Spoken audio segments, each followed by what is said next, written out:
تجوید قواعد سیکھو، تجوید قواعد سیکھو، تجوید قواعد سیکھو، تجوید قواعد سیکھو، قرآن قواعد سیکھو، قرآن قواعد سیکھو۔ اللہ کے قرآن کو تم، اللہ کے قرآن کو تم تجوید سے پڑھنا سیکھو، تجوید سے پڑھنا سیکھو، تجوید قواعد سیکھو، تجوید قواعد سیکھو، قرآن قواعد سیکھو، قرآن قواعد سیکھو۔ السلام علیکم ورحمۃ اللہ وبرکاتہ۔ محترم سامعین و ناظرین حضرات، آپ سب کا تجویدی قواعد سیکھو درس میں استقبال ہے۔ پچھلے درس میں ہم نے آپ کی خدمت میں تنوین اور نون ساکن کا قاعدہ نمبر 1 بتایا تھا، اور آج ہم آپ کی خدمت میں تنوین اور نون ساکن کا قاعدہ نمبر 2 بتا رہے ہیں۔ آپ سب سے گزارش ہے کہ جن حضرات نے ابھی تک ہمارے چینل کو سبسکرائب نہیں کیا ہے وہ جلدی سے ہمارے چینل کو سبسکرائب کریں، اور ساتھ ہی ساتھ ہمارے ہر نئے اور پرانے ویڈیوز کو حاصل کرنے کے لیے بیل آئیکن کو بھی ضرور کلک کیجیے۔ جزاکم اللہ خیرا کثیرا۔ محترم سامعین و ناظرین حضرات، تنوین اور نون ساکن کا قاعدہ نمبر ہے اخفا۔ اخفا کہتے ہیں چھپانے کو۔ کسی چیز کو چھپایا جائے تو ہم کہیں گے کہ اس نے فلاں چیز کو اخفا کر لیا، اسی سے مخفی بنتا ہے، لہٰذا مخفی کہیں، اخفا کہیں، یہ سب چھپانے کے معنی میں ہیں۔ یاد رکھیے محترم سامعین و ناظرین حضرات، حروف اخفا 15 ہیں۔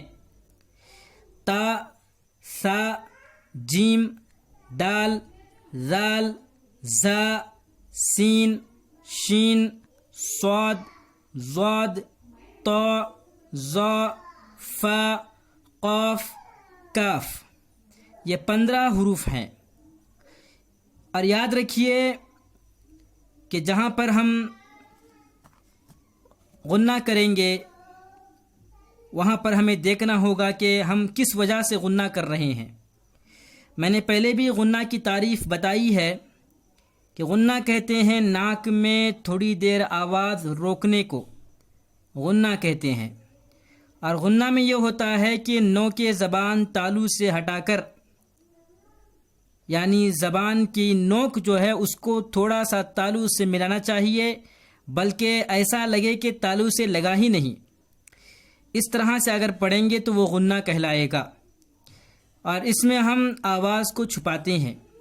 اس کو آپ اپنے ذہن میں رکھیے۔ اب سبق سنیے۔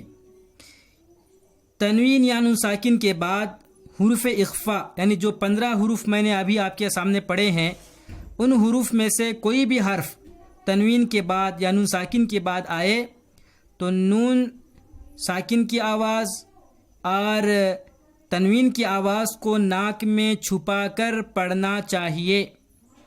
تنوین یا نون ساکن کے بعد حروف اخفا میں سے کوئی بھی حرف آ جائے تو تنوین اور نون ساکن کی آواز کو ناک میں چھپا کر پڑھنا چاہیے، اور جو چھپانے کی جو مقدار ہے وہ 1 الف کے برابر ہے۔ زیادہ بھی غنہ لمبا نہ کرے، بلکہ 1 الف کو پڑھنے میں جتنا وقت لگتا ہے اتنا وقت جو ہے وہ اس آواز کو اپنی ناک میں چھپائے گا۔ تو آپ نے یاد کر لیا ہوگا، سمجھ لیا ہوگا کہ حروف اخفا 15 ہیں۔ تا، ثا، جیم، دال، ذال، زا، سین، شین، صاد، ضاد، طا، ظا، فا، قاف اور کاف۔ لہٰذا یہ دوسرا قاعدہ ہم نے آپ کو بیان کیا ہے۔ پہلے قاعدے میں اس کے برخلاف اظہار کرنا تھا، یعنی تنوین اور نون ساکن کی آواز کو بغیر غنہ کیے ہوئے، بغیر ناک میں چھپائے پڑے ہوئے ظاہر کر کے پڑھنا تھا، اور اس کے لیے بتایا گیا تھا کہ جہاں کہیں بھی تنوین یا نون ساکن کے بعد حروف حلقی میں سے کوئی بھی حرف آ جائے گا تو وہاں پر تنوین کی آواز کو اور نون ساکن کی آواز کو ناک میں چھپائے بغیر غنہ کیے بغیر ہی ظاہر کر کے پڑھیں گے۔ اب یہاں پر جب ہم نے آپ کو یہ قاعدہ بتایا ہے جس میں غنہ کرنا ہے تو اس کی مثال بھی سن لیجئے۔ یہاں دیکھیے آپ، انت، یہاں پر نون ساکن ہے، نون ساکن ہے، اس کے بعد تا آ رہا ہے۔ اب دیکھیے حرف اخفا میں تا ہے یا نہیں، آپ دیکھ سکتے ہیں، یہ دیکھیے تا، حرف اخفا میں تا ہے، تا سے ہی شروعات ہوتی ہے حرف اخفا کی۔ تو ہم کیا کریں گے، جب نون ساکن کے بعد حرف اخفا میں سے تا آیا ہے تو اس نون ساکن کو ناک میں چھپا کر غنہ کر کے پڑھیں گے، اور چھپانے کو ہی غنہ کہتے ہیں۔ اسی طرح سے منذر، نون ساکن آیا ہے، نون ساکن کے بعد حرف اخفا میں سے زال آیا ہے، دیکھیے آپ زال یہاں پر ہے، تا سا جیم دال زال، تو یہاں پر نون ساکن کو غنہ کر کے پڑھیں گے، ناک میں چھپا کر پڑھیں گے۔ اب ہم آپ کو بتاتے ہیں تنوین کی مثال، کہ تنوین کے بعد اگر حرف اخفا میں سے کوئی حرف آئے تو کس طرح پڑھیں گے، دیکھیے کرامن کاتبین، کرامن کاتبین، یہاں پر دیکھیے آپ میم دو زبر من ہے، تنوین ہے، تنوین کہتے ہیں دو زبر دو زیر دو پیش کو، نون ساکن جس نون پر جزم ہے، تو یہاں پر تنوین آیا ہے دو زبر، تو تنوین کے بعد کیا ہے، کاف آیا ہے، کاف۔ اب دیکھیے تا سا جیم دال زال زا سین شین صاد ظا طا ظا فا قاف کاف، جو کاف آیا ادھر، تو تنوین کے بعد حرف اخفا میں سے کاف آیا ہے، اس لیے ہم یہاں پر تنوین کی آواز کو ناک میں چھپا کر غنہ کے ساتھ پڑھیں گے، جیسے کرامن کاتبین۔